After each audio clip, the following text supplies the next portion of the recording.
In a sweaty Memphis community college classroom, Professor Daniel Voss, a weary white cynic, smirks as he spots Jade Monroe, a 20-year-old black student, clutching a silver cross necklace. "What's that, your good luck charm?" he jeers. Expecting laughs, Jade's eyes flash. She rips it off, slamming it on her desk, voice trembling. "It's all I've got left." The room freezes as blood seeps from a scar on her wrist, a relic of a racist attack Voss can't fathom. What scars will this spark? Hey, where are you watching from? If you stand for justice against hate, hit like, subscribe, and join us for Jade's fight.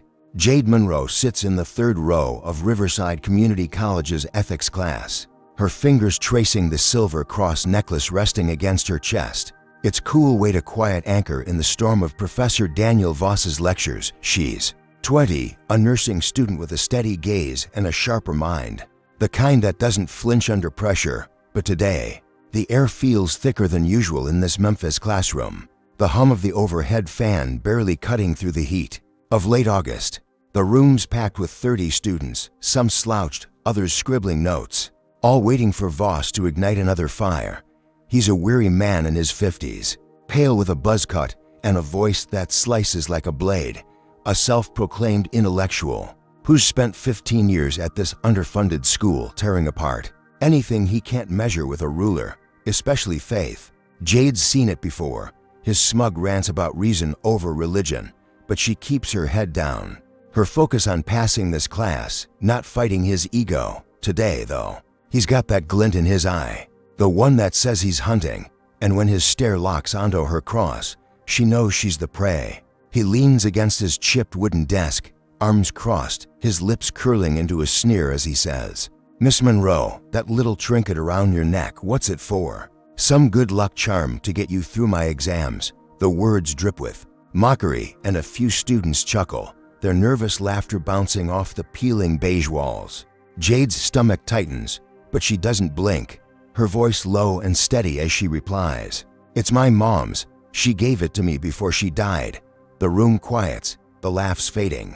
But Voss isn't fazed.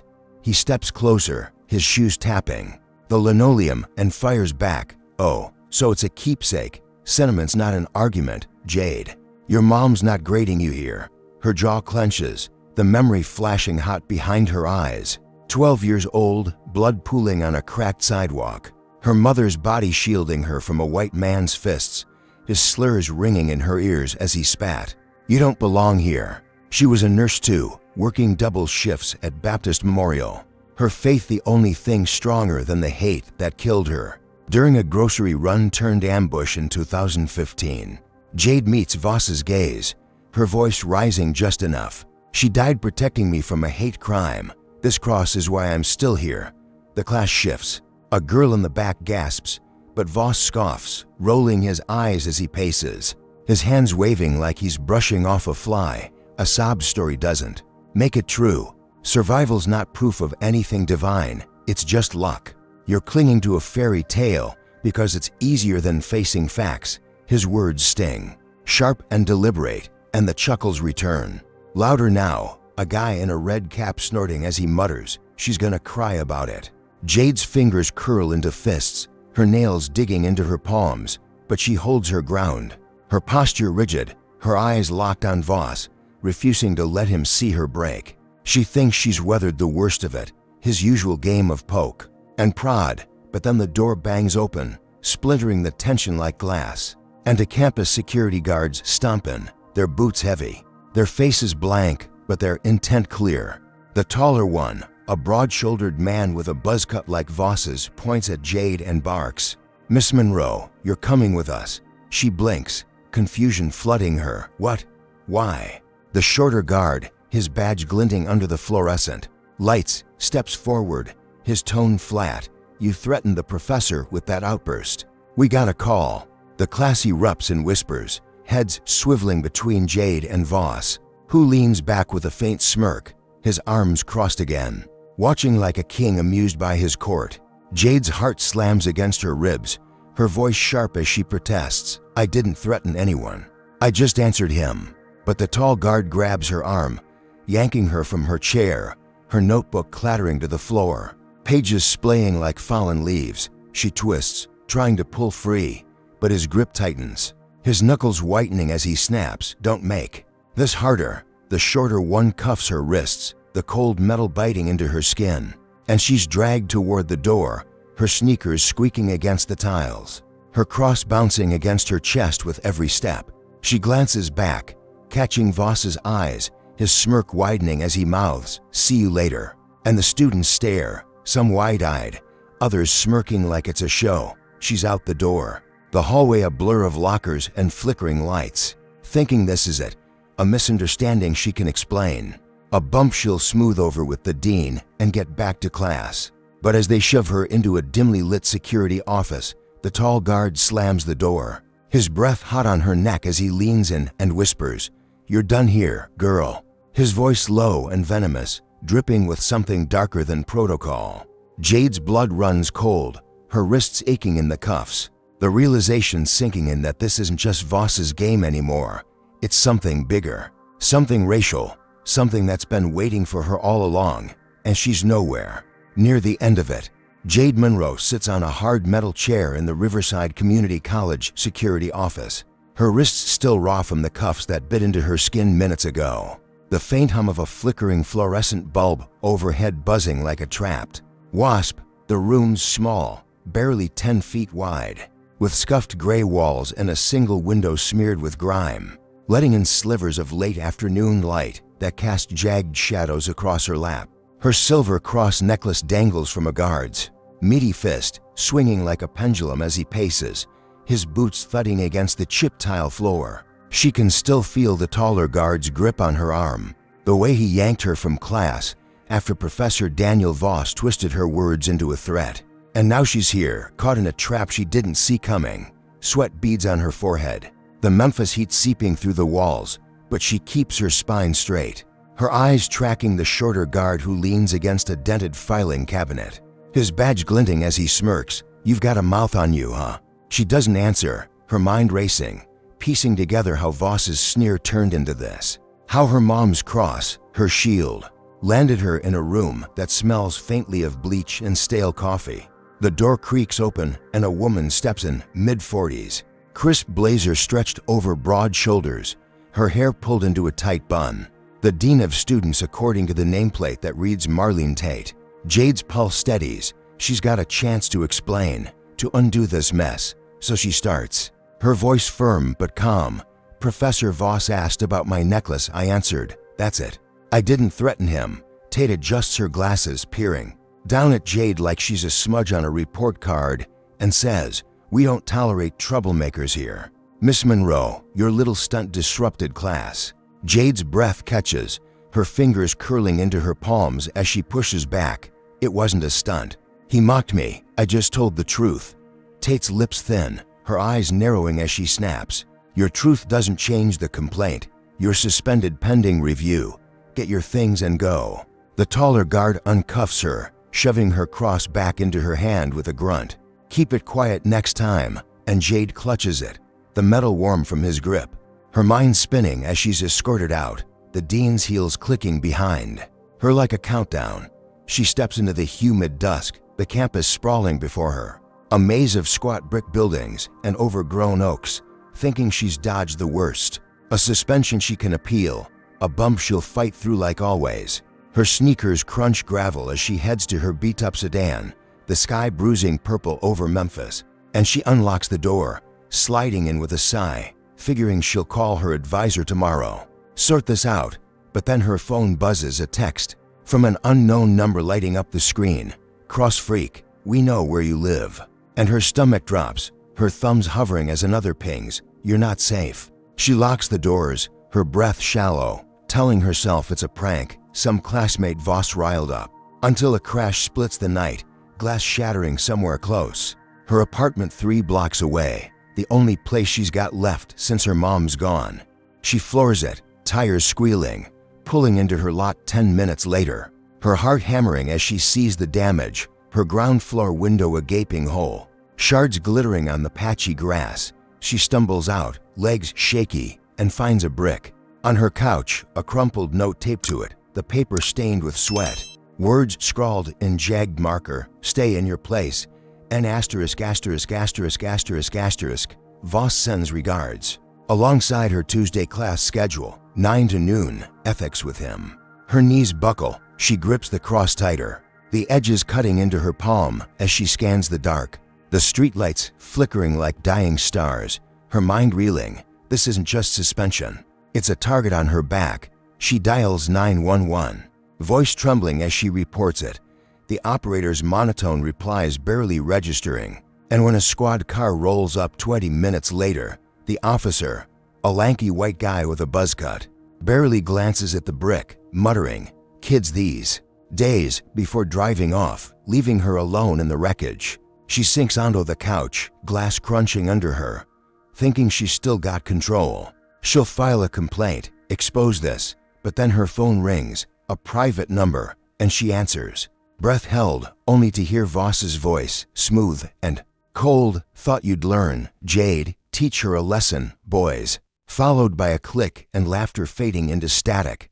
Her eyes dart to the broken window, shadows shifting beyond the blinds, and she realizes he's not just a professor. He's a puppet master, pulling strings with a hate group she can't yet name. And this brick is just the start of a war she didn't choose. Jade Monroe stumbles from her wrecked apartment, the brick's slur still burning in her mind, her silver cross clutched in her fist as she bolts down the cracked Memphis sidewalk, the night pressing in thick and heavy, humid air sticking to her skin like a second layer of fear. Her sedan's too exposed, the lot a trap waiting to snag her. So she heads for the only spot she can think of, a 24-hour diner 2 miles east. Its neon sign a faint promise of safety flickering through the dark. She cuts through an alley, her sneakers splashing in puddles. The distant hum of traffic a lifeline as she dodges shadows that stretch to long under flickering streetlights, her breath ragged, her mind screaming that she's overreacting, that Voss's call was a bluff. She slips into the diner 10 minutes later, the bell jangling above the glass door, and slides into a booth near the back, the vinyl sticky under her thighs, the smell of burnt coffee and grease wrapping around her like a shaky hug. A waitress, with tired eyes and a Namada greeting Della, pours her a water, no questions asked, and Jade sips it, her hands trembling as she dials her cousin Marcus, her only family left in this city, his voice a tether since her mom's death 8 years ago. "Marcus, I need you," she whispers, her words tumbling out, the brick, the note, Voss's voice on the line, and he cuts in, steady but sharp, "Stay put. I'm 10 minutes out. We'll figure this." She nods to no one, her shoulders easing. An inch, thinking she's got a plan, a ride out of this mess. She'll hole up at his place in North Memphis, regroup, fight back tomorrow. The clock above the counter ticks past 11. The diner's half empty, a trucker nursing a burger, 2 teens giggling over fries, and Jade stares out the streaked window, willing Marcus's beat-up pickup to roll in, her cross warm in her palm, a frail shield against the chaos clawing at her edges. She thinks she's safe, a breather before the storm, until headlights stab through the glass. 3 sets, harsh and blinding, screeching tires tearing the quiet apart as pickup trucks skid into the lot, gravel spitting like gunfire, doors slam. 5 men pile out, hoods pulled low, bats and crowbars glinting in their fists, their voices roaring her name, "Jade Monroe, you black bitch, come out." The words slice through her, echoes of that night at 12, her mom's screams, the fists, the blood, and her chest seizes, her water glass tipping as she ducks low, the trucker swearing, the teens bolting for the kitchen. Della yells, "Get out the back," but the men smash the windows before Jade can move, glass raining onto the checkered floor, their boots storming in, one swinging a bat at the counter, another kicking over a stool as they shout slurs her mom died choking on. "You don't belong here, cross freak." She scrambles from the booth, her knee slamming the table, pain flaring as she's grabbed by a meaty hand, yanking her hair, dragging her across the floor, her cross slipping from her grip, skittering under a table. She twists, kicking at his shin, her nails raking his arm, and he howls, loosening enough for her to break free, lunging for the kitchen door as bats swing, shattering a jukebox, the air thick with their laughter, and the teen's screams, phones flashing as they film her terror. Not help. She bursts through the swinging doors, cooks scattering, and hits the back exit, tumbling into a dumpster-lined alley, her lungs burning as she sprints, weaving past rusted bins. Thinking she's lost them, their shouts fading behind the diners. Wail, she rounds a corner, her pulse hammering, figuring Marcus will meet her a block up. She's out. She's alive, until she stumbles into a pool of streetlight and freezes. Marcus sprawled on the asphalt, blood pooling from his split lip, his wrists bound with zip ties, his pickup idling nearby, headlights dim. She drops beside him, her hands shaking as she rips at the ties. His groans cutting through her panic. "Jade, they got me. I'm sorry." And she sees it then. A note pinned to his shirt, ink smeared with his sweat. Voss says hi, stay down. Or he's next. Her eyes widen, tears blurring the words as she pulls him up. His weight dragging her shoulder, the truck's engines revving in the distance, closing in. And she realizes Voss isn't just taunting her. He's hunting her. His hate group a pack of wolves with her scent, and Marcus, her rock, is bait in a trap she can't outrun yet. Jade Monroe kneels in the Memphis alley, her hands frantic as she tears at the zip ties binding her cousin Marcus, his blood slick under her fingers, the streetlight above buzzing like a swarm of angry bees, casting his swollen face in a harsh, yellow glow. His pickup idles 10 feet away, headlights dim. A lifeline she thought would pull her from the diner's wreckage, but now it's a taunt. The engine's low growl mocking her as she rips the note from his shirt. Voss says hi. The words a knife twisting deeper into her gut. Marcus groans, his voice thick with pain. "Jade, they jumped me. Said they'd kill my girl if I didn't talk. I told em where you'd be. I'm sorry." And her chest caves, not at his betrayal, but at the fear in his eyes, his 8-year-old daughter, Leela, the soft spot those hooded bastards pried open. She pulls him up, his arms slung over her shoulder, her knees shaking under his weight, whispering, "It's okay, we'll fix this." Her mind racing for a next move, her apartment trashed, the diner a war zone, and Marcus's confession a crack in her armor she can't patch yet. She guides him past the truck, to hot to touch, and heads for the only place she's got left, a squat brick church 3 blocks west, its steeple a faint silhouette against the bruised midnight sky, a spot her mom used to sing hymns in, where Jade figures she can breathe, hide, regroup. They stumble through backyards, over sagging fences, her sneakers snagging on roots, Marcus wheezing as blood drips from his nose, staining her sleeve, and she pushes down the panic, telling herself she's got this, she's tougher than they think, her silver cross swinging against her chest, its chain rattling with every step. They reach the church 15 minutes later, its oak doors weathered but unlocked, and she eases Marcus onto a pew, the wood creaking under him, the air cool and thick with the scent of polished pine and old hymnals stacked in the corner. Stained glass filters moonlight into shards of red and blue, painting her hands as she checks his pulse, steady but weak, as she exhales, thinking she's found a sliver of peace, a sanctuary to plan her fight against Voss and his mob. She steps to the pulpit, searching for a phone, when the doors thud shut, a lock clicking loud enough to jolt her spine, and she spins, her heart slamming as the pastor emerges from the shadows, a gaunt man in his 60s, gray hair slicked back, his black robe swaying as he steps into the aisle. "Pastor Reed?" she asks, voice trembling, recognizing him from childhood Sundays, but his eyes narrow, his lips curling into a sneer as he snaps, "Your kind's not welcome here, Jade. Not with that trouble you bring." She blinks, confusion flooding her. "What?" "I need help. They're after me." But he cuts her off, his voice icy. "I know who you are. Voss's niece don't take kindly to your stink around here." And the words hit like a fist. Voss's uncle, this man who baptized her at 6, now a cog in the machine grinding her down. She steps back, her hip bumping a pew. "Your family with him?" And he chuckles, low and bitter, "Blood's thicker than your sob stories." Pulling a phone from his pocket, his thumb jabbing as he mutters, "She's here, come get her." Jade's blood runs cold. She lunges for Marcus, dragging him toward a side exit, his groans muffled as she hisses, "Move, now." But sirens wail outside, red and blue flashing through the windows, and the doors burst open. For cops storming in, batons drawn, their boots pounding the floor like war drums. Jade Monroe, you're under arrest for trespassing. The lead. Cop barks, a stocky guy with a buzz cut and a smirk, his badge glinting as he grabs her arm, twisting it behind her back, her cross snagging on his sleeve as she fights. I didn't do anything. He locked me in. Marcus slumps, too weak to stand, and the pastor smirks. She broken, officer, threatened me. His lice smooth as silk.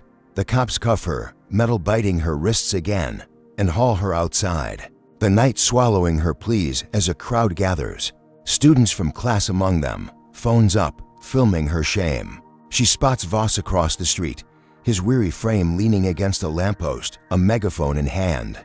His voice booming, see she's a menace, can't trust her kind. And the class watches, some gasping, others nodding, the live stream spiking. As she's shoved into a squad car, her head slamming the frame. Pain blooming as Marcus's cries fade behind her, the church's steeple shrinking in the rear view. She thinks she's hit bottom, but the pastor's betrayal, Voss's voice, the cops' fists, they're just the start, and she's trapped in a cage she can't claw out of yet. Hey, what would you do if your last safe spot turned on you? Comment number 1 if you think Jade's strength is unbreakable. Number 2 if you'd ditch that cross to survive. Like this video if you're raging at Voss's family pulling strings. And subscribe to catch every twist in Jade's fight against this racist nightmare. Can she outsmart a town that's turned its back? Or is her faith about to break under the weight of betrayal? What's Voss got up his sleeve next to crush her? Spirit. Jade Monroe sits in a Memphis jail cell, her wrists chafed from cuffs that clinked off an hour ago. The concrete bench cold under her thighs, the air stale with sweat and rust. A single bulb buzzing overhead like a dying fly trapped in amber. Her silver cross lies broken on the floor, its chain snapped into by a guard who'd sneered.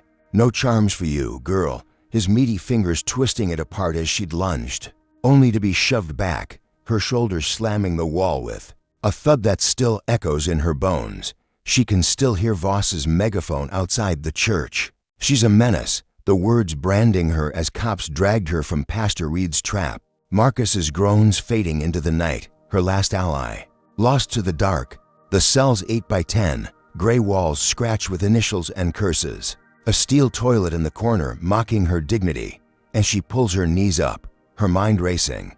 Replaying the diner, the brick, the pastor's sneer, Voss's glee, all pieces of a puzzle she's too battered to solve yet. Footsteps clomp down the hall, a guard with a patchy beard and a gut spilling over his belt. His keys jangling as he stops, smirking through the bars. Your kind always thinks they're special. Huh, that Jesus junk won't help you now. And he spits, the glob landing inches from her broken cross, her stomach twisting as she glares. Silent but seething. She's got one shot, a phone call she's owed.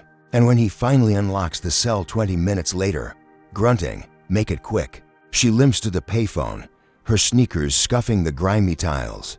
Dialing Tia, her nursing classmate with a quick laugh and a knack for tech, the only friend she's got left who might believe her. Tia, it's me, she whispers, voice hoarse, spilling the night's hell, the arrest, Voss's lies. And Tia cuts in, sharp and steady. I've got you, Jade. Stay strong. I'll rally the crew. Jade exhales, a flicker of hope warming her chest as she hangs up, thinking she's got a lifeline. Students who saw Voss's taunt in class, who might fight for her. Hours crawl by, her head throbbing, and just past dawn, the guard returns, tossing her a crumpled release form. Technicality, you're out, don't push your luck. And she's shoved into the muggy morning, free, her cross shards clutched. In her fist, thinking she's turned a corner, Tia's got her back, she'll clear this mess. She steps onto the jail steps, the sun barely cresting the Memphis skyline, and freezes. News vans clogging the lot, cameras swiveling, reporters shouting, Jade Monroe, why'd you threaten your professor? Her heart sinks, her name's poison now, and she spots Tia waving from the crowd, a dozen students behind her holding signs. Free Jade, their voices a thin shield against the onslaught. She thinks she's won a breath, a chance to fight, until a reporter shoves a mic in her face. Are you the race-baiting thug Voss says you are? And her blood runs cold.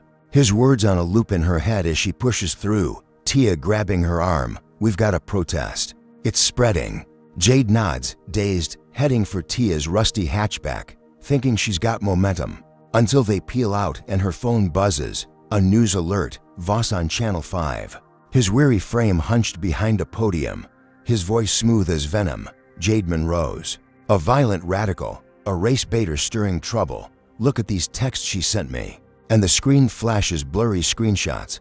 I'll ruin you, Voss. Words she never wrote. Timestamps from last night when she was cuffed. Her jaw drops. He's lying. Tia, I didn't send those. But Tia's eyes widen.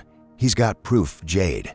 Planet or not, it's sticking. They pull into Tia's cramped duplex 10 blocks south. The TV blaring as Voss's face fills. The screen, his lies trending online. Hashtag Jade the thug spiking. And Jade sinks onto a sagging couch. Her crossed shards cutting her palm, thinking she's still got the students. Until sirens wail outside, tires screeching, and she peers through the blinds, a mob spilling from pickups, the same hooded men from the diner, bats raised. Their shouts a roar, no mercy for her kind. Flames leap as they torch a pile of her nursing textbooks, stolen from her trashed apartment. The pages curling black, her future ashes in the streetlights glow. She stumbles back, her breath shallow. They found me, and Tia grabs her. We'll fight this, but the chants grow, burn her out. And Jade realizes Voss isn't just framing her, he's rewriting her into a monster. His hate group a hammer smashing her every step. And this release isn't freedom, it's a leash tightening around her neck. Jade Monroe crouches in Tia's duplex, the blinds slanted just enough to show the mob outside. Their hooded figures pacing under Memphis streetlights, bats dragging sparks across the asphalt. Her nursing textbooks smoldering in a pile that reeks of gasoline and hate, the flames licking higher as their chants pound her ears, burn her out. Cross freak, her silver cross shards dig into her palm. The broken chain a jagged reminder of the jail cell she escaped hours ago. Her breath shallow as Tia kneels beside her, eyes wide. Fingers flying over a laptop perched on a milk crate, its screen glowing. With Voss's forged texts trending online. Hashtag Jadathethig now a rallying cry for every bigot in the city. The duplex is a cramped box, peeling wallpaper, and a single bulb swinging overhead. The air thick with dust and desperation. Tia's home since she dropped out of Riverside Community College to care for her sick mom, now Jade's last hideout. After the church, the diner, her apartment, all torched or turned against her. Tia's voice cuts through the chaos, sharp and urgent. I'm hacking Voss's email, Jade. He's gotta have proof he's tied to these psychos. We'll leak it, flip this, and Jade nods. Her pulse racing, clinging to the hope that Tia's tech skills, honed from years of fixing busted laptops for cash, can claw her out of this hole. They hunch over the screen, Tia's fingers a blur as she cracks his password, Ethixking99, a smug relic of Voss's ego, and emails flood in, one from a burner account. Get her tonight. Make it loud, sent hours before the diner. Attack, proof he's puppeteering this hate group. His weary hands pulling strings from that lecture hall podium. Jade's chest tightens. This is it. Tia, get it out there. And Tia uploads it to a protest group's page, the post exploding. Shares spiking past 1,000 in minutes. Students commenting. Voss is done, and Jade thinks she's turned the tide. Her name might clear. The mob might scatter. She stands, stretching her aching legs, whispering, "We did it," her voice trembling with relief, until a crash shatters the moment, glass exploding inward as a Molotov cocktail. Sails through the window, flames roaring across the threadbare rug, heat slamming her face like a fist. Tia screams, "Jade, run," shoving her toward the back door, but the fire's fast, licking up the walls, swallowing the couch where Jade slept last night. And Jade grabs Tia's arm. "Not without you." Smoke stings her eyes, her lungs seizing as they stumble through. The haze, the mob's laughter a warped echo outside. Burn, bitch, burn. Tia's stronger, shoving Jade again, her voice cracking. "Go, I'll hold M." And Jade trips over a chair, her knees slamming the floor. Pain spiking as Tia pushes her out the back, the door banging shut behind her. Jade lands in the Yard, grass wet under her palms, coughing as flames burst through the roof. Tia's silhouette vanishing in the inferno, her scream piercing the night. Run, Jade, run. Before it cuts off, swallowed by the roar, Jade scrambles up, tears streaking her face. Her hands empty, the cross shards lost in the chaos, and she bolts, legs pumping as sirens wail. Red and blue flashing through the smoke, cops swarming the street, not to save, but to point, their shouts sharp. She did it, arsonist. She ducks behind a shed, her heart shattering as Tia's duplex collapses, a tomb for her friend. And tires screech, news vans rolling in, Channel 5 cutting live to Voss. His weary frame hunched behind a mic, his voice smooth as poison. Jade. Monroe's a terrorist now. Look at this carnage. She's unhinged, his lies painting her as the match, not the target. Jade's breath hitches. She thinks Tia's death might rally the city. The emails might stick. But the mob grows, spilling from the trucks, dogs barking, their teeth glinting as handlers unleash them, snarling. Find her, rip her apart. And Jade runs, barefoot now, her sneakers lost in the fire, gravel slicing her soles as she darts into an alley, the hound's howls closing in, her mind screaming that she's lost everything. Tia's gone, the proof's ash, and Voss's voice loops on a distant radio. She'll pay for this, his glee a blade twisting deeper. She stumbles, blood smearing the pavement, thinking she's hit the wall, but those dogs are faster. The mob's louder, and Voss's hate is a tidal wave she can't outswim. Not yet, not alone. Her lies sacrifice a spark snuffed out in a blaze she'll never unsee. Jade Monroe sprints barefoot through a Memphis alley, her soles shredded by gravel, blood trailing in smears behind her as the baying of dogs echoes off brick walls. There snarls a jagged chorus chasing her from Tia's burning duplex, the night, thick with smoke, and the stench of gasoline still clinging to her skin. Her silver cross shards are gone, lost in the blaze that swallowed her friend. Her lungs burning as she weaves past overturned trash cans, their lids clattering like gunfire. In the dark, her mind a whirlwind of Tia's scream, Voss's lies on the news, the mob's bats now traded for hounds snapping at her heels. She's got no phone, no shoes, no plan. Just raw instinct driving her toward a junkyard half a mile east. Its rusted gates a faint promise of cover under the moon's pale sliver. The Memphis skyline a blur of lights she can't reach. Her legs scream, her knee throbbing from the fall in Tia's house, but she pushes on, ducking under a sagging chain link fence, the metal snagging her shirt, tearing a strip as she slips into the yard. A graveyard of twisted car husks and shattered windshields. Glinting like broken teeth, she crouches behind a gutted sedan, its hood gaping, her breath ragged as she rips a shoelace from an abandoned sneaker, wrapping it tight around a gash on her thigh, blood soaking through, her hands shaking as she finds a rusted sewing needle in the dirt, threading it with a strip of her shirt to stitch the wound, each jab a white-hot spike, her teeth gritted to choke a scream. The dogs' howls fade, their handlers cursing a block back, and she exhales, thinking she's off the grid, a ghost in this scrap maze, her pulse slowing as she leans against the car's frame, the cool steel a fleeting bomb against her fevered skin. She's got a heartbeat to think, to plan, maybe slip out at dawn, find Marcus, fight back. But then a hum cuts the quiet, a high-pitched whine growing louder, and she peers up, her stomach dropping as red lights blink overhead, drones slicing the sky, their lenses glinting like predator eyes. A spotlight flares, pinning her in a circle of white, and she bolts, weaving through stacks of crushed fenders, her stitches popping, blood seeping as a voice crackles from a speaker. Jade Monroe, armed and dangerous, shoot on sight, and her chest seizes, recognizing the drawl of Voss's brother, Sheriff Lyle Reed, the pastor's kin. Now a lawman turning his badge into a noose. Bullets ping off metal, deputies swarming the yard's edge, their boots crunching glass as drones dive lower, one buzzing inches from her head. Its propellers a roar as she hurls a hubcap, smashing at midair, the crash buying her seconds to dive into a rusted van, its door hanging loose. She crawls inside, glass cutting her palms, and spots a sewer grate 10 yards off. A slim chance under a pile of tires, her fingers clawing at the dirt as shots ricochet. Deputies shouting, "She's here, flush her out." She thinks she's got it, wrenching the grate free, her arms trembling as she slides into the pipe. The dank stench of rot choking her, water sloshing to her knees, freedom a whisper ahead.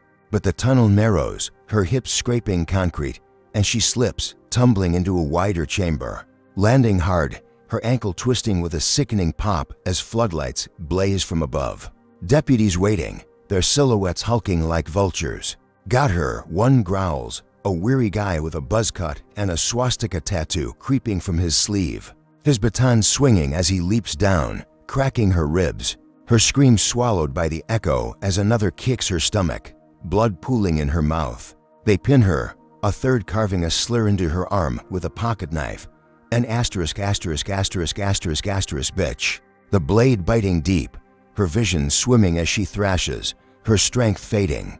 The pain a red haze drowning her fight. She thinks she's done, her body folding, but then a crackle hums overhead, a drone hovering. Voss's voice purring through static, "Faith won't save you now, Jade." His laugh sharp as the knife, watching her bleed out on a live feed. She can't see, the deputies cheering as they drag her limp form to a ledge, her blood dripping into the sewer's black water. She's half conscious, her eyes fluttering, thinking this is it, the end Voss wants. But her fingers twitch, brushing a shard of glass in the muck. A faint spark in the dark she can't grasp yet. Not as their boots loom, ready to finish what the dogs started. Jade Monroe lies battered in the Memphis sewer, her ribs aching from deputies' blows. Blood seeping from the slur carved into her arm. The dank water lapping at her legs as Sheriff Lyle Reed's men loom above, their boots poised to stomp her. Into silence, Voss's drone humming overhead, his laugh still ringing in her ears. "Faith won't save you now." Her vision blurs, the shard of glass in her fist a faint lifeline, and she grips it, her mind clawing through pain for a way out. Her body screaming surrender but her will spitting defiance. She fakes it, going limp, her breath shallow, eyes half closed as the weary deputy with the swastika tattoo snorts. She's done, kicking her once more, her side flaring, but she bites her tongue, tasting copper, letting them think she's dead. They drag her to the sewer's edge, her limbs scraping concrete, and toss her into the current, her body tumbling downstream, cold water shocking her awake as she floats, holding her breath. The drone, S-light fading, deputies whooping. One less problem, their voices echoing off the tunnel walls. She washes up 10 minutes later, a muddy bank under a rusted grate, her ankle throbbing, her arm a mess of torn flesh, but alive, coughing muck as she crawls out. The night air sharp against her soaked skin. She's in a drainage ditch, the city's glow a distant haze, and she staggers upright, her mind racing. She's got nothing, no cross, no Tia, number Marcus, but she's breathing, and that's enough to fight. She limps to a gas station a mile off, its neon buzzing, and slips inside, the clerk half asleep. A pimply kid in a stained apron who doesn't glance twice as she snags a burner phone from a rack, her hands trembling as she dials a memorized number. A classmate, Dion, a weary guy from ethics class who'd nodded at her story that first day. "Dion, it's Jade, I need you," she rasps, spilling the sewer, the beating, Voss's feed. And he's quiet, then firm. "I've got a camera, meet me at the park, we're going live." She steals a hoodie from a rack, pulls it over her drenched shirt, and hobbles 3 miles south, her ankle swelling, every step a knife. But she reaches the park by 2 in the morning, Dion waiting under a flickering lamp, his phone rigged to stream, his eyes wide as he sees her scars. "Jesus. Jade, they did this." She nods, peeling back the sleeve, the slur raw and red, and he hits record, her voice shaking but steady. "This is what Voss's hate does. He mocked my cross, sixed his brother's cops on me. I'm not the thug, he is." And she holds up her arm, the camera zooming, her ribs aching as she recounts the diner, Tia's fire, the junkyard, the sewer, Voss's taunt crackling through the drone. Views climb, 10,000, 20, spiking past 50 as Dion whispers, "It's working." And Jade thinks she's done it, flipped the script, exposed the monster. Her scars a megaphone louder than Voss's lies.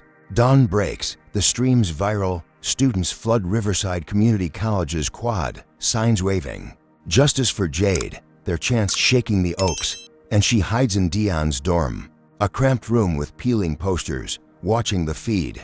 Hit a million, thinking she's sparked a revolution. Her breath steadying as she wraps her arm in gauze, Dion grinning, they're rioting for you. She's almost smiling, her fight reborn until boots thunder outside. The door splittering as feds in black vests storm in, rifles cocked. Jade Monroe, hands up. Dion dives for his phone, but they smash it, glass cracking under a boot. As they grab her gauze unraveling, blood dripping as they cuff her, the lead agent. A square-jawed man with cold eyes, barking, "You're under arrest, terrorism, arson, the works." She twists, "It's Voss, he set me up." But they shove her out, Dion shouting, "She's innocent." As they haul her to a van, the campus riot drowned by sirens. Students scattering as tear gas blooms. She's thrown inside, her head banging steel, and a TV flickers on, Voss's face filling it, his voice smooth. Jade's confession proves she's a danger, listen, and a garbled audio plays, her voice warped. "I burned Tia's place, I'll take you all down." Lie stitched from nothing, timestamps matching the fire she fled. Her jaw drops, "That's fake." But the agent smirks, "Tell it to the judge," and outside, the mob from the diner reappears. Spilling from trucks, their hoods swap for masks, screaming for her head, "Hang her, terrorist." As rocks pelt the van, glass cracking, the jail looming ahead, a fortress she won't escape this time. Voss's brother, Lyle, grinning from a cruiser, his tip turning her win into a noose. Her revolution a mirage she can't hold onto. Jade Monroe slumps in a Memphis jail cell, her wrists raw from cuffs that bit deeper this time. The concrete floor slick with grime, her arm throbbing where deputies carved a slur 2 nights ago. The gauze long gone, blood crusting over the jagged letters as she stares at the ceiling. A cracked slab lit by a flickering bulb that buzzes like a trapped hornet. The feds hauled her here after smashing Dion's dorm. Voss's forged confession playing on loop in her head. "I burned Tia's place." A lie that's turned her livestream triumph into a terrorist's brand. Her name a curse trending nationwide. Her silver cross is gone, shards lost to fire and flood. But she salvages a piece from her pocket, a bent fragment she'd snagged in the sewer. Its edge sharp against her thumb as she clutches it. Her last tie to her mom, to Faith, to anything not drowned in this nightmare. The cell's packed, 6 women crammed in 10 square feet, their eyes hollow, some muttering, others glaring, and Jade spots a chance. A weary inmate named Kashia with a scar snaking down her cheek. Her posture tense but curious as Jade whispers, "They're framing me, I've got proof." Kashia nods, slow and sharp, "Heard about you, cross girl. What's the play?" Jade holds up the shard, its glint catching the light. "We get out, show the world." And she shares it, passing it hand to hand, a spark igniting as the women grip it. Their murmurs swelling, "We're with you." They plot fast, Jade's voice low, next guard change, "We move." And when a lanky deputy with a lazy stride unlocks the door at 3 in the morning, Kashia trips him, Jade snatching his keys as the others swarm. Fists flying, shouts echoing off steel bars. Jade's heart pounds, she unlocks a side gate, leading them out, 5 shadows slipping into a hall. Alarms shrieking as they sprint past barred windows, Memphis humidity seeping through cracks. Freedom a breath away, she thinks she's free. Shoving open an exit, the night air hitting her face, her lungs gulping it as they scatter. Kashia's laugh a wild yelp beside her, "We did it." Jade's almost grinning, her ankle throbbing but holding, figuring she'll find Dion. Restart the fight, until a crack splits the dark, a sniper's bullet grazing her skull. Blood trickling warm down her temple as she stumbles, Kashia yanking her behind a dumpster. "Keep moving." Jade blinks, dazed, the shot from a tower she didn't see, and then headlights flare. Sheriff Lyle Reed, Voss's brother, stepping from a cruiser, his lean frame dwarfed by a militia spilling out behind him, camo vests and rifles glinting, their hoods swapped for balaclavas. A dozen men who'd burned Tia's house now here to end her. Cleanse her influence, Lyle barks, tossing a torch, and flames roar as they set the jail's edge ablaze, smoke billowing. A wall of heat driving Jade back, her eyes stinging as she pulls Kashia toward a swamp beyond the lot, reeds snapping. Underfoot, her bare soles sinking in muck. Shots ring out, bullets slicing water. One clipping Kashia's shoulder, her groan sharp as Jade drags her deeper. The militia's boots splashing behind, dogs howling anew, their teeth bared in the firelight. Jade's chest heaves, half carrying Kashia, her own blood dripping from her head, painting the swamp red as choppers buzz overhead, their spotlights slashing the dark. Lyle's voice crackling through a radio on a dead deputy's belt. No. Black Saint survives me. His words avow as Voss's shadow looms in every move. His brother's militia machine built to crush her. She staggers, her vision swimming, Kashia slumping heavier, and collapses behind a cypress. Roots clawing the mud, her body folding, ribs screaming, thinking this is it.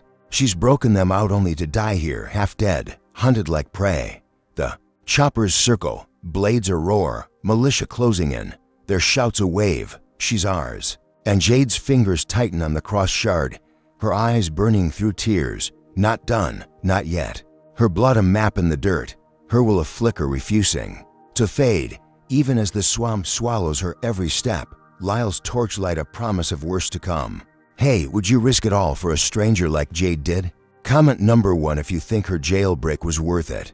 Number 2 if you'd stay locked up to save yourself. Like this video if you're rooting for Jade to outrun these racist killers. And subscribe to see if her spark can ignite a fire Voss can't snuff out.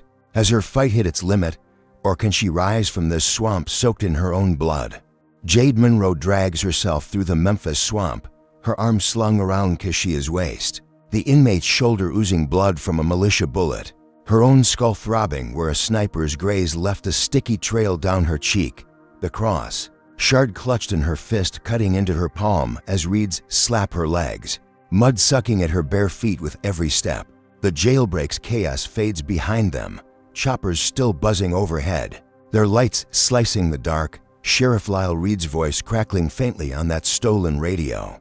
No Black Saint survives me, a vow that haunts her as dogs howl. In the distance, their handler shouts a fading storm. Kashia stumbles, her weight dragging Jade down, and they collapse behind a gnarled cypress. Its roots a tangled shield, the air thick with rot, and the buzz of mosquitoes feasting on her. Blood. Jade's ribs ache, her ankle swollen, but she rips a strip from her hoodie, binding Kashia's wound. Whispering, "Hold on, we're not done," her voice a rasp as she scans the dark. Spotting a rusted shed 50 yards off, a fisherman's shack, its tin roof glinting under the moon. They crawl, muck smearing their knees, and slip inside. The floor littered with nets and a ham radio humming on a crate, its dials glowing green. A lifeline she didn't expect. Jade fumbles with it, static crackling as Kashia slumps against the wall, her breath shallow. And Jade twists knobs, finding a protest frequency Dion had used. Her fingers trembling as she keys the mic. "This is Jade Monroe. I'm alive. Voss and his brother want me dead. This cross is my mom's fight. It's mine now." Her words spilling out. The jailbreak, Tia's fire, the sewer beating. Her arms slur a testament she can't show but feels in every pulse. The signal catches. Voices breaking through. "We hear you, Jade." Students, truckers, strangers, millions tuning in as she repeats, "They can't silence us." Her voice steadying, Kashia nodding weak but fierce beside her. She thinks she shifted the world, the broadcast soaring past borders, cities erupting, Memphis streets flooding with marchers, signs flashing her name in grainy lava streams she can't see. Her chest swelling with a fire she hasn't felt since Voss's first taunt. She's catching her breath, the shack a fragile fortress when static cuts in. Feds jamming the signal, a chopper's roar closing fast, and the door bangs open. Black vests swarming, rifles cocked, Jade Monroe down, Kashia lunges, knocked, flat by a buttstock, her groan sharp as Jade's cuffed, the radio smashed under a boot.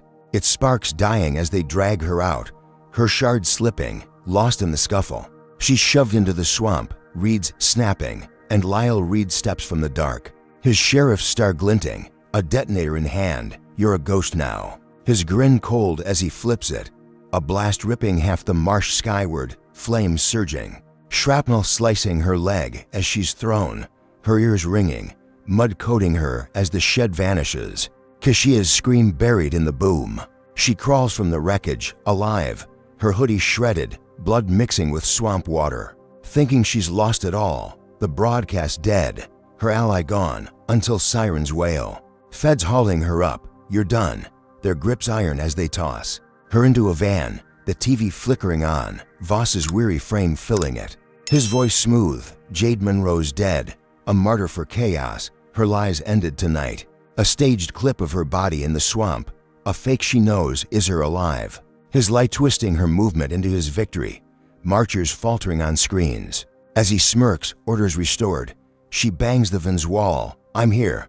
But the Fed smirks, no one cares, and she's driven off, her leg bleeding. Her broadcast a spark snuffed by Lyle's bomb, Voss's words a shroud over her fight, the swamp's ashes her only witness, alive but erased. Her will a ember flickering in a storm she can't outrun yet. Jade Monroe limps through the shadows of Memphis, her leg oozing blood from shrapnel, her skull pounding from the snipers grazed 10 nights ago. The van's hum fading as feds dump her near Riverside Community College, her hands uncuffed, but her fight caged, Voss's voice still buzzing in her ears from that TV, Jade's dead. A martyr for chaos, his lie a shroud over her broadcast's ashes. She's got nothing, no phone, no cross shard, just a stolen janitor's cap pulled low. Her hoodie shredded, mud crusting her skin as she slips past campus oaks. Their branches clawing the dawn sky, her breath shallow, every step a stab through. Her swollen ankle, the quads quiet, students scattered since her death. But she knows Voss is here, his victory speech scheduled in the lecture hall where this started.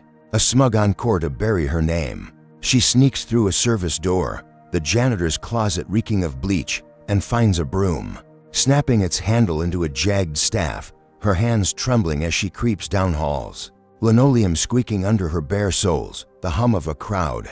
Growing, his voice leaking through walls, orders restored, thanks to me. She reaches the hall, a cavern of peeling paint and packed seats, 30 students. Some from that first day, their eyes glazed as Voss stands at the podium, weary and smirking, his buzz cut glinting under fluorescence. She was a threat. Now, she's gone, his words a knife twisting her gut. Jade bursts in, slamming the door, staff raised. I'm not gone, you liar. And the room gasps, heads swiveling, phones flashing as she storms the aisle, her voice raw. He mocked my cross, sent his brother to kill me, hunted me with dogs, burned my friend alive. She flings the cap, revealing her scars, the slur. On her arm a crimson scream, and students sob, a girl in braids choking, Jade. As tears streak her face, others filming, the stream spiking, she's alive. Voss freezes, his smirk faltering, then lunges, his weary frame faster than she expects. Grabbing her staff, wrestling her toward the desk, his breath hot, you're finished, she twists. Adrenaline surging, and flips him, pinning him to the wood, her knee on his chest. Tell them you framed me. The class erupts. Chairs scraping, voices shouting, let her speak. And Jade thinks she's won, her truth breaking through. The phone's a lifeline to millions. Her ribs aching, but her spirit roaring, until a shot cracks the air. Glass shattering as a bullet rips through the crowd. A boy in a green hoodie collapsing. Blood pooling, then another, a girl with glasses. Her scream cut short, both dead in seconds. Jade spins, her grip slipping, and Sheriff Lyle Reed strides in, rifle smoking. His lean frame dwarfed by militia at his heels, their balaclavas swapped for open snarls. She's the monster. He roars, firing again, the crowd scattering. Screams filling the hall as Voss scrambles free, grinning. See, she incites murder. Jade dives behind the podium, her staff clattering, students fleeing as Lyle's men fan out. Boots stomping, one kicking the dead boy's body, clean. Up her mess. She's trapped, her victory flipping to chaos, thinking she's rallied them only to lose them. Until feds storm in, badges flashing. Jade Monroe, you're under arrest, inciting violence. Their cuffs snapping her wrists, her scars bleeding anew as they yank her up, Lyle smirking. Good work, Boys. Voss dusts himself off, stepping to the podium. She's the killer here, I'm the victim. His voice smooth as they drag her out, the class weeping, phones dropping, streams cutting to static, her staff left behind, the silver cross shard. She'd lost glinting in a corner, unseen, as she shoved into a van, her head banging steel. The doors slamming, her triumph a graveyard of two kids she didn't mean to pull into this war. She thinks it's over. Lyle's shots a final nail. Voss freed, his life swallowing her stand. The hall's tears a chorus she can't unhear.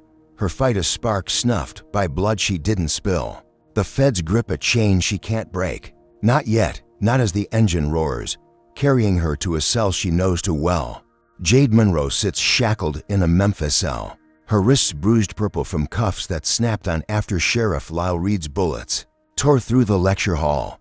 To students, blood still staining her memory, their screams a loop she can't mute, the cold steel bench biting her thighs as she stares at the wall. Its gray slabs scarred with scratches she traces with her eyes, her leg throbbing from shrapnel. Her arms slur a crusted ache under torn skin. The feds dumped her here, inciting murder the charge, Voss's voice echoing from that podium. She's the monster, his weary frame freed while she's caged, her silver cross gone. Its shards lost to fire, flood, and fight, her mom's. Fight a whisper she clings to in this 6x8 tomb. The air thick with mildew and the clang of distant bars. She's doomed, facing death row. The weight of those kids' deaths a noose Voss and Lyle tied. Her broadcast spark snuffed, her name a curse in a city that's turned its back. And she thinks this is it, her stand drowned in blood she didn't spill. Her faith a flicker in a storm that's won. Her fingers twitch, nails digging into her palm, and she grabs a jagged pebble from the floor, carving into her arm over the slur, "Faith is my root." Her mom's words bleeding fresh as she scratches, pain a sharp hymn keeping her sane. Her eyes burning through tears she won't let fall. Hours crawl, the bulb overhead flickering, and a guard shuffles in, a burly man with a limp, his uniform sagging, his face blank as he slips a burner phone through the bars, muttering, "You've got a call," before limping off, his keys jangling a faint echo. Jade blinks, confusion spiking, her hands trembling as she grabs it, the screen glowing, a private number flashing, and she answers, breath held. "Who's this?" A voice crackles through, shaky, but sharp. "Jade, it's Voss," and her stomach drops, rage surging as she hisses, "You bastard." "What now?" He's quiet, then ragged, "I was wrong. Your mom, I knew her, she saved me once." And the words hit like a punch, her mind reeling. Voss's weary cynicism peeling back to something raw she can't grasp. He keeps going, his breath uneven. 1985. I was 19, drunk, crashed my car on Beale Street. She was a nurse, pulled me out, prayed over me with that cross while I bled. I never forgot her face. I stopped believing after, but she didn't. Jade's chest tightens, her mom's hands, steady and kind, stitching a stranger who'd grow to hunt her daughter, the irony a blade twisting deeper. As she snaps, "Why tell me now? You killed me for it." Voss coughs, "I'm quitting." "Jade, I'm leaking it all. My emails, Lyle's orders, the hate group. It's online now. I can't live with this." His voice breaking, a man unraveling she didn't expect. She thinks it's a trick, her grip tightening. "You're lying." But he cuts in, "Check the news." It's done, and hangs up, the line dead, her pulse hammering as she stares at the phone. Its screen blank, her mind a storm of doubt and flicker. Minutes later, boots stomp, a different guard yanking the door. Monroe, TV's on. Dragging her to a rec room, inmates crowding a cracked set. Channel 5 blaring. Voss's face live, pale and trembling. "I framed Jade Monroe, my brother. Lyle killed those kids. I've sent the proof. I'm sorry." His resignation letter waving. Emails scrolling. Lyle to Voss, end her, any cost, the hate group's roster. A confession shredding his smug mask. Jade's jaw drops, the room buzzing, inmates muttering, "She's legit," and outside, horns blare. Students flooding Memphis streets, crosses raised, signs flashing, Jade lives. Her broadcast reborn, a movement igniting from Voss's fall, his envy of her faith. She sees it now, a chain he broke too late. The guard from before slips back, sliding her crosses bent shard through the bars. Found it in evidence, figured you'd want it, and she clutches it, her mom's echo in her hand. Smiling through the cell's gloom, her scars a map to. This, alive, unbroken. Voss collapses on air, his career ash, Lyle's cruiser swarmed by feds. The class's tears a seed blooming into a reckoning, her fight outliving these walls. A flame no cage can hold. Jade Monroe's journey in this story is a raw testament to resilience against systemic hate. Her silver cross, mocked by Professor Daniel Voss, wasn't just a trinket, it was a lifeline to her mother's sacrifice, a symbol of faith weathered by racial storms. The first lesson screams loud: strength isn't loud or showy. It's the quiet burn that keeps you standing when the world wants you down.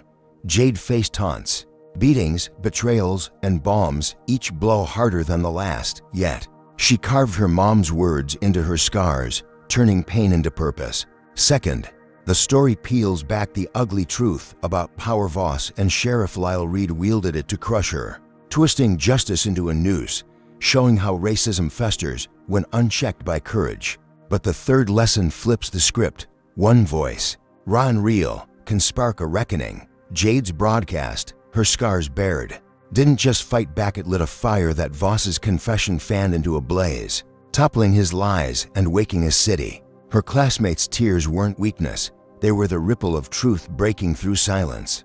Finally, forgiveness isn't surrender. Voss's unraveling, tied to her mom's mercy, didn't erase his sins, but it gave Jade a win beyond revenge. This isn't just a tale, it's a mirror. Racism doesn't die easy, but neither does hope. So, what keeps you fighting when the odds stack high? Comment below with your spark. Like if Jade's grit hit you hard, subscribe for more tales of defiance, and share to spread her fire. Thanks for riding this roller coaster with us. Here's to standing tall, no matter the storm. Stay fierce, stay unbroken.